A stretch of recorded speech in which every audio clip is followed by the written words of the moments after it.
Hey guys, what's up? Welcome back here to today's episode of Intuitive Angling, and really appreciate you guys swinging by the channel to check out today's episode. And guys, got a good one for y'all today. This is going to be a juicy, information-packed video for those to choose to watch it. I'm going to give you guys a fall jerkbait primer today. Fall jerkbait seminar, tutorial, or whatever you want to say about it. Now this video, as far as the fall jerkbait technique, this is not the same as like a winter jerkbait technique. This is, the winter jerkbait technique, you're dealing with suspended bass a lot of times and colder water fish. This is going to be a technique that you can use like during the month of September, October, into early November, really before that water starts to get cool. It's sort of like an overlooked deal. You know, a lot of people don't fish jerkbaits in the fall time of the year before it gets cold. There's a lot of other things that they do. But guys, I've got 3 jerkbaits that I'm going to talk about today, different profiles of jerkbaits, and each one of these are very specific to fishing in the fall time of the year, especially like late September to early November. This is when they work really, really good. So we're going to go over that in today's video here. Also, guys, thank you very much, everybody, that's taking time to check out my Fish the Moment Lake Map breakdowns. We got our fall breakdowns up on the site right now. Great resources to get some good places to fish on your favorite lake or a lake you've never seen for this fall. That link will be in the description of this video. And guys, thank you very much for taking time to subscribe here to Intuitive Angling. We've had some really good channel growth over the past 3 or 4 months. Really appreciate you guys hitting that subscribe button and the like button and sharing the videos. Big thank you from me and my family there. Okay guys, the 3 jerkbaits I'm going to talk about here, each one of these has a specific situation we're going to get into. The first one is the big one. This is the Megabass Kanata. It's a 7-inch long jerkbait.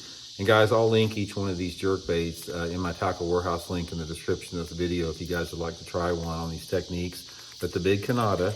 The second one is the little bit smaller but still bigger than the other jerkbaits. This is the Megabass Ito Shiner. And then the third one is everybody's favorite, the Megabass Vision 110.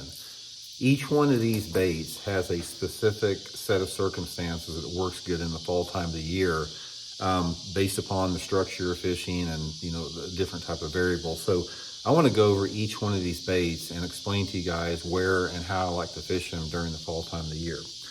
Okay, the first one, guys, a lot of you guys probably have never used this thing. This is the Megabass Kanata. You can see the size difference between the Megabass Vision 110. A lot bigger bait, a lot higher vertical sides on it. It's flat, almost like a flat-sided jerkbait. Big profile jerkbait, 7 inches long. And the Kanata, guys, has a very erratic action, a large erratic action, moves a lot of water. I like to fish it like on anywhere between 12 to 15 pound test, Seaguar and Vizex fluorocarbon line.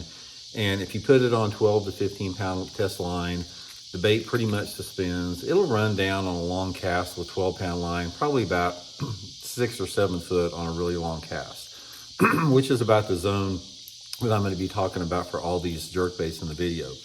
Okay, here's what you want with the Kanata. Guys, this is a bluff fishing killer. It's like if you've got a lake that has bluffs on it, like, channel type bluffs, they don't have to be vertical wall bluffs. They can be like steep channel banks, but any type of bank that has like a minimum of a 60-degree slope on it or a vertical wall bluff on it, guys, this Kanata in the fall time of the year is deadly when you have the right conditions. So my favorite is, I fish both main lake and creek bluffs. They both can be good. You just have to sort of experiment with both of them. But one of the things that you have to have for this to work is you've got to have some pretty clean water. So I like to have at least 3 foot of visibility at the minimum. Ideally, I like 4 to 5 foot clarity is perfect for it. If you gave me like the perfect clarity, by far, it's going to be like 3.5 to 4.5 foot of clarity. So pretty clear water lake, but there's a lot of lakes across the country that have 3.5 to 4 foot of visibility. So you got to have the bluff bank, you got to have 3.5, 4 foot of visibility, and you got to have a windy, low light day. So this is a technique. Let's say, for example, you're out there and it's the first part of October, last part of September, water temperatures in the 70s or maybe the upper 60s like that. You've got a day where it's cloudy, winds blowing 10 or 15 miles an hour, hitting the bluff or blowing down the bluff. You got the situation with the 3.5, 4 foot of clarity. Ideal situation for the big Megabass Kanata. They're gonna hammer this thing. Works good on largemouth, spotted bass, and smallmouth. So what you want to do with the Kanata is going to be a little bit different as far as how you work it, and also the fall, the way you work a jerkbait in the fall time of the year is different. But on the Kanata, you're going to have to use a little bit heavier equipment on it. You guys know that I fish 99% of my jerkbait fishing with a spinning rod.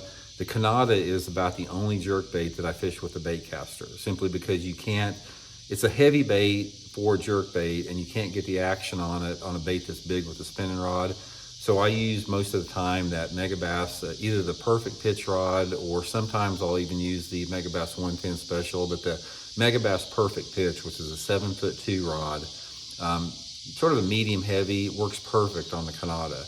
And what you want to do is you get on that bluff bank, for example, and based upon your water clarity is going to determine the depth that you want to target. So let's say, for example, you have 3 foot of visibility. If you have 3 foot of visibility, you want to position that boat parallel to that bluff bank where you're targeting sort of that 3 to 6 foot zone. If you have over 3 foot of visibility and it's cleaner, like, 3, 4, 5, 6 foot of visibility, put your boat in about 5 foot of water and cast in front of the boat in about anywhere between, say, 5 to 20 foot of water.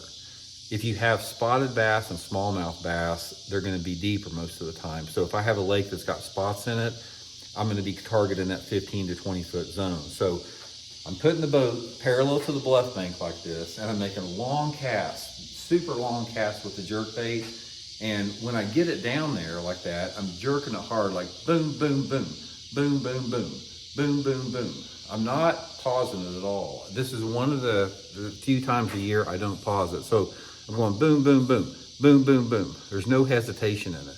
I'm not like just jerking it as hard as I can, but I'm keeping it at a medium fast pace like that. Just keeping the thing, it's darting around like this. It's just constantly moving.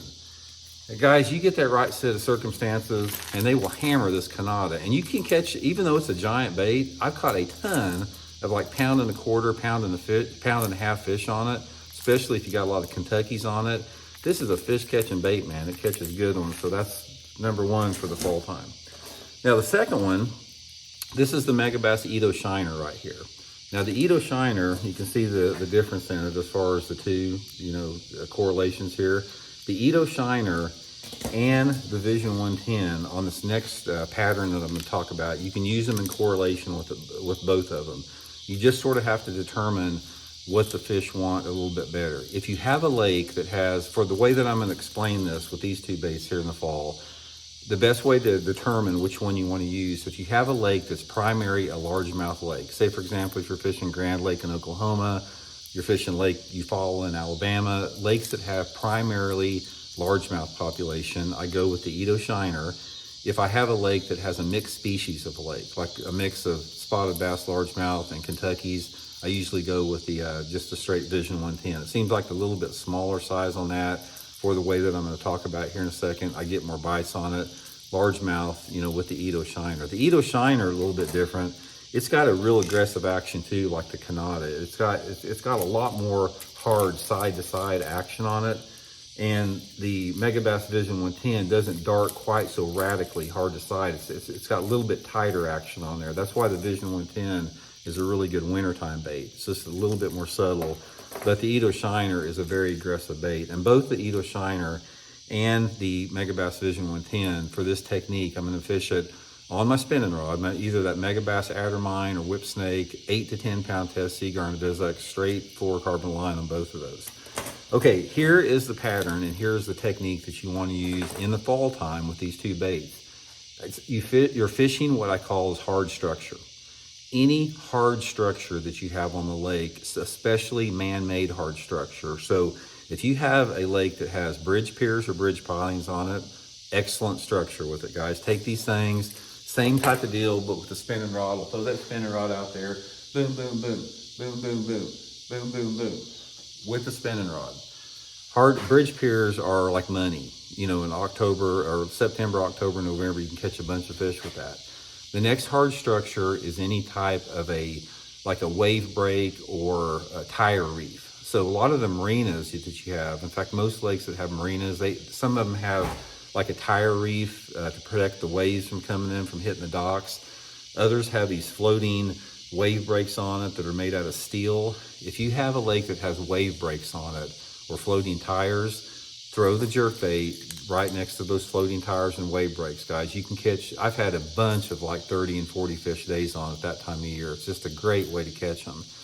And then finally on there, you know, any other type of hard structure, like if you're fishing Lake, say for example, Lake Wheeler in Alabama, you've got those big barge, those metal barge drum tie-ups out there, any type of a piling on the lake, like a wooden piling. A floating boat dock is excellent. You know, floating marina docks, any type of floating dock where you can throw that jerk bait and jerk it hard right next to that dock. Those are the type of places that work good for the fall structure on here. Now, for whatever reason, I can throw those two smaller baits on the bluffs. I know the fish are on the bluffs because I can catch them on the Kanata, but I can't catch many fish on the smaller jerk baits on those bluffs. There's something about that Kanata that, you know, will catch them on there.